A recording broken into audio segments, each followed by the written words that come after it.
पर्छ है। उनको श्रीमतीलाई मोडल हुन मन लाग्यो। अनुराग भन्ने फिल्ममा लगानी गरेर त्यो बालुवामा पानी जस्तो ऋषि धमला फेरि एउटा चुनावी जुवा खेल्दैछ। अहिले उम्मेदवार उत्तर क्षेत्रमा 4 को अब यो जुवामा हार्ने निश्चित पाएछ। होइन म चुनाव हार्दिन। हारे पनि के भयो त, हातमा सिट छँदैछ, चटपटी पसल थापेर बस्नु हुँदैन। हेलो एभ्रिवान, सबैलाई नमस्ते। तपाईहरुलाई स्वागत छ मेरो युट्युब च्यानलमा। आज चाहिँ मैले रिएक्सन भिडियो बनाउन गइरहेको छु। यो हाम्रो जलन ब्रोको। जलन त चिन्नुहुन्छ होला नि सबैले। जलनलाई नचिन्ने को छ र? जलनलाई यदि चिन्नु भएन भने उहाँको भिडियो हेर्नुहोस् है, म नाम मेन्सन गरिदिन्छु। ल अब भिडियो हेर्नुहोस् अनि मजा लिनुहोस् है। तर हेडफोन चाहिँ अनिवार्य है, हेडफोन लगाउनु चाहिँ नबिर्सनु होला। ऋषि धमला मारे नि बाज के भनेको? बुवाले सही भन्नुभएको। अनि के मान जाग्ने हो त हजुर? उहाँले हजुरको अपमान गर्नु भयो नि त। सर्कसको जोकर भनेर बिरामी छाने बदनाम पनि गरेका थिए। कहिले जोकर चाहिन्छ सर्कस चलाउनलाई छोड्दै हुन्छ। हेर्नु त, मा ज्याक्ने सर्कसको जोकरले उहाँको सबलाई चुनाव जिताएर देखाइदिनु पर्छ है। उनको श्रीमतीलाई मोडल हुन मन लाग्यो। अनुराग भन्ने फिल्ममा लगानी गरेर त्यो बालुवामा पानी जस्तो ऋषि धमला फेरि एउटा चुनावी जुवा खेल्दैछ। अहिले उम्मेदवार उत्तर क्षेत्रमा 4 को अब यो जुवामा हार्ने निश्चित पाएछ। होइन म चुनाव हार्दिन। हारे पनि के भयो त, हातमा सिट छँदैछ, चटपटी पसल थापेर बस्नु हुन्छ नि। चटपटी बनाउनको लागि के चाहिन्छ भन्ने कुरा मलाई थाहा छ। खुर्सानीहरू, नुनहरू, जिरा मसला सबै हाल्नुपर्छ। सरकारी पीडितलाई कारबाही हुनुपर्छ। के बोले? फाँसीको सजाय दिनुस् न बलात्कार भएको मान्छेलाई, अनि बलात्कार गर्छ। हजुर के भयो? जे पाइदियो नबोल्नु न। हजुरले गर्दा दाइले चुनाव हार्नु होला भन्ने डर भइसक्यो। यसरी जे पाइदियो बोल्नु भन्दा बरु टिकटक बनाएर बस्नु क्या।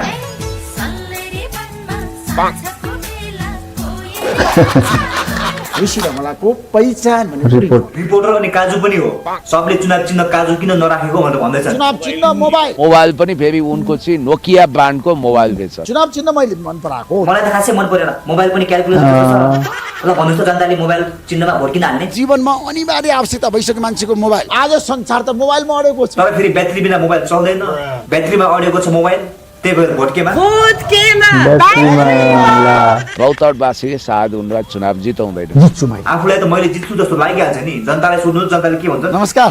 यसपटक हजुरहरूले मोबाइल चिन्हमा छाप। पहिलो पटक नयाँ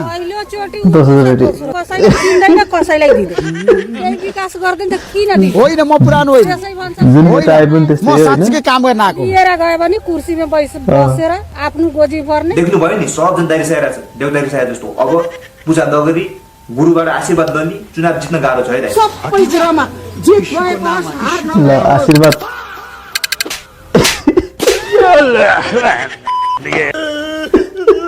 हो, यतिको आशीर्वाद पाइसकेपछि जित।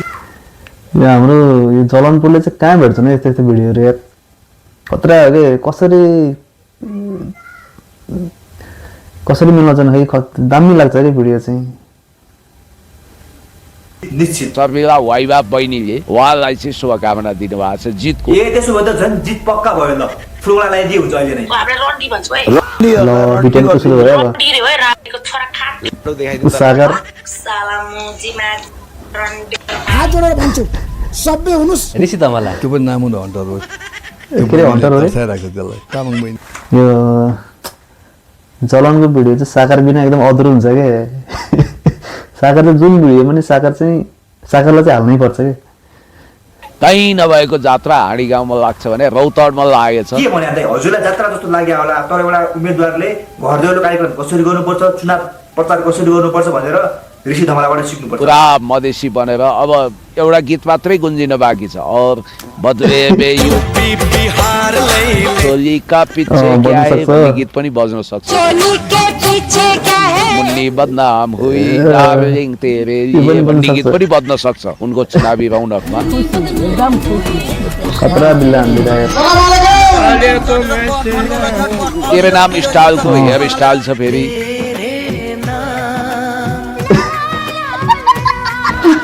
सलमान खानको जस्तो। आफू सलमान खान जस्तो। अजय देवगन जस्तो। Oh my God. Ajay Devgan sir Salman Khan. Salman Khan र अजय देवगन सँग चुनाव पनि हिट, चुनावमा पनि जित। मेरो त सपोर्टर मित्र। हजुरलाई पनि मैले सपोर्ट फुल सपोर्ट दिलबाट गरेको छु। अनि ल हेर्नुस् त, ऋषि धमला दाइको पब्लिकसँगको रिलेसन कनेक्सन कस्तो राम्रो। आइज बाबु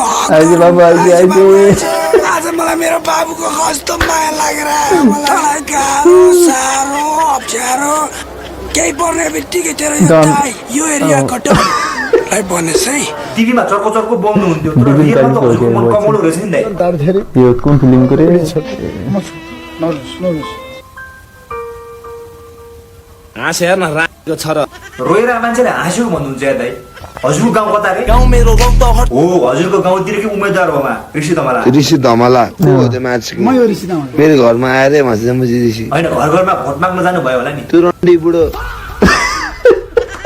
मुजी मलाई चिनेकै छैन किन आएको मेरो घरमा? तपाईँलाई म चिन्छु, पहिला मान्छे चिन्नु पर्यो। राम्रोसँग चिन्छु। चिन्ने मान्छेलाई वेलकम, नचिन्नेहरू मेरो घरमा आएर हाँगो गर्न मिल्दैन। त्यो मुजी रन्डी बुढो मुजी मलाई मन पर्दैन। त्यो कार्टुन मार्टुन नो ऋषि धमला के भन्नुहुन्छ दाइ? अनि ऋषि धमलालाई भोट नदिने हो? त्यो मुजीलाई म दिँदिनँ। हजुरबाको प्रपर्टी कति भन्नुभयो? हजुरबाबुको प्रपर्टी 15 बिघा। अनि के 15 बिघा जग्गा मान्छे राख्ने विचार छ क्या हो? ऋषि धमलालाई भोट हाल्नुभयो भने मल र बिउ पाउनुहुन्छ। किसानहरूले मल पाउनु पर्यो, बिउ पाउनु पर्यो। देशलाई भ्रष्टाचार मुक्त प्रदेश सौदारचारलाई बोल्ने हो थुतु नचलाउने। मङ्गलसूत्रको सौगान खाएर भन्छु मेरो श्रीमानले यो गर्नुहुन्छ। बनेन भने के गर्ने? हजुरले के गरिनुहुन्छ? 1 वर्षभित्रमा यो पुललाई सुधार काठमाडौँ गएर लुकिहाल्नु। त्यही त अहिले जनतासँग नजिक भएको जस्तो नाटक गरेर पछि चुनाव जितिसकेपछि धोका दिने त होइन नि सजिलो लगाएर जस्तो जनतालाई। त्यो मान्छेले मलाई धोका दियो नि। गलत किसिमको आरोप किन लगाइरहनु भएको छ? उसले पनि मलाई माया गर्छ। झुटो कुरा नबोल्नु। मलाई अहिले ऋषि धमलाले फोन गरिरहेको छ मलाई। गर्नुहुन्छ तपाईँलाई दाइ। जनताको समस्या हल गर्न कता कता फोन गर्नमा बिजी हुनुहुन्छ। नमस्कार पटेलजी। हेलो राजेशजी। मेरो समर्थन गर्नुहुन्छ अपना भत्ता दिइहाल्नु। ऋषि धमला बोल्दैछु। नम्बर दिनुहोस् त मलाई 98 76 1 67 भनेको 67। कल गर माग्ने। हेलो ल बेलुबाजीको इन्ट्री भयो अब खतरा मजा हुन्छ। मुखिया साहब नमस्कार। नमस्कार। मेरो नमस्कार होला। कहाँ हुनुहुन्छ अहिले? अहिले म दलित बस्तीमा छु। यहाँ दलितहरुसँग 10,000 रुपैयाँ उठाएको रहेछ घर बनाइदिन्छु भनेर व्यक्तिगत रूपमा तपाईले। कति रे? एकजनाको 10,000 रुपैयाँ उठाएको छ। अलबले नछाने कुरा गर्नु 10,000 भन्ने म कहाँ पुग्थे यार?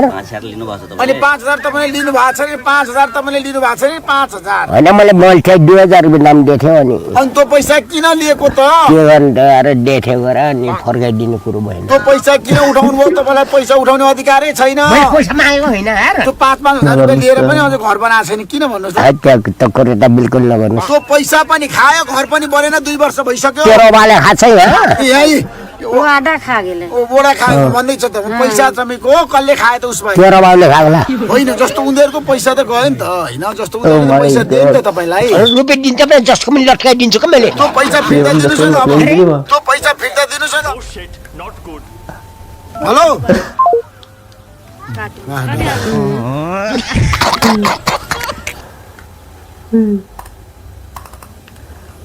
यस्तो भिडियो चाहिँ कसरी बन्छ क्या यार? मेहनत चाहिँ खतरै लाग्छ यार यो भिडियो बनाउनलाई। टुक्का टुक्का कार्टुनहरू जोड्ने होइन, कसले के भन्दा के भन्नु पर्यो,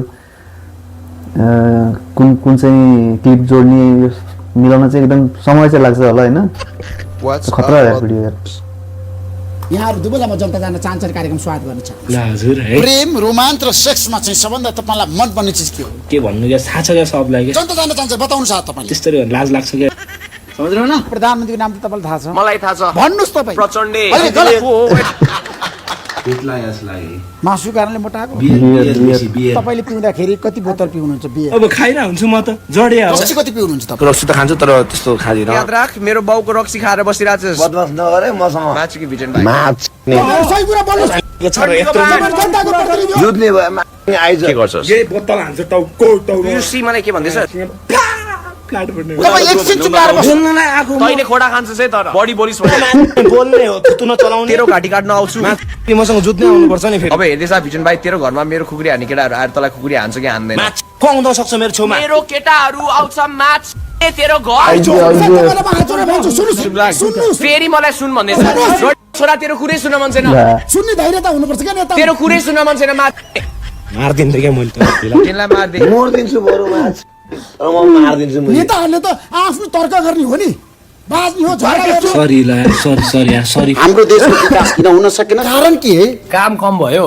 गफ बढी भयो। उहाँले भन्नुभयो सरकारले गफ मात्रै गर्यो, भाषण मात्रै गर्यो, काम गर्न सकेन। हो नि। अब हाम्रो देशमा छ नि ठुलो महारोग भनेको भ्रष्टाचार हो। एक्ज्याक्टली हाम्रो देशमा त भ्रष्टाचार नगरिकन छ नि कामै नगर्ने मान्छेहरू छ नि त त्यही भएर खोडा हान्दै गएर रन्डीपानहरूलाई निर्दोष नागरिकलाई मार्न मिल्छ म मारिदिन्छु मुजी गएर मारिदिनु मास भोटे पनि मारिदिन्छु मास बाहुन पनि मारिदिन्छु मुजी मान्छे मार्न पाइन्छ असम्भव त मार्नै खोजे हो नि त प्रचण्डलाई मारिदिन्छु गोली हानिदिन्छु भनिरहेको छु गोली हान्नु हुँदैन तैँले तिनीहरूलाई खुकुरी हानिनस् भने कसरी देश बनाउँछस् मार्ने भिडियो चाहिँ दामी हो कि होइन मन पर्यो भने लाइक हानिदिनु होला है भन्दै आजको लागि बाई बाई